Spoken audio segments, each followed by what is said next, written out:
I became interested in art from a very young age, through my mom's arts and crafts, graffiti, and sign painting, then eventually exploring art through the lens of Chicano illustrative drawings and portraits. In high school, I practiced Old English, script, and drew girls from lowrider magazines. This would later have me creating art for classmates and friends.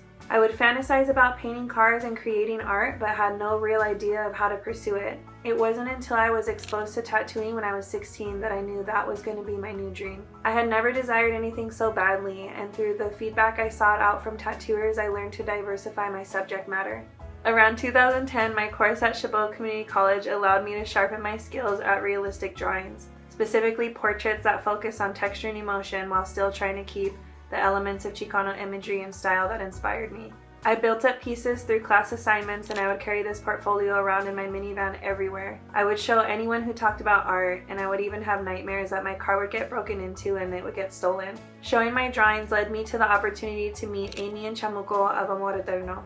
There was a point in time that my portrait work was getting me enough attention that I was asked to set up my work in a local coffee shop. While I was setting up my artwork, a woman approached me and referred me to who would be my tattoo mentor, Yo-Yo. My tattoo journey eventually took me to conventions out of state and introduced me to some of the most amazing people and artists, many of whom I still share deep bonds with.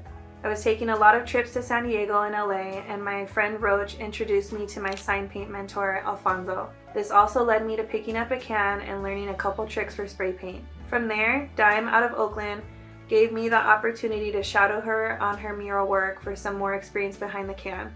During the lockdown, I found myself wanting to give back to my community.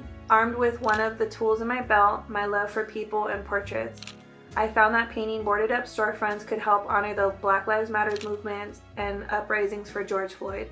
Getting to honor Black portraits in this manner solidified the idea of using my art for community and causes that are near and dear to me.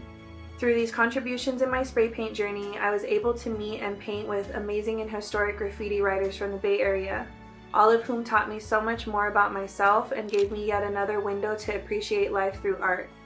With all of this experience, I was able to travel again out of state.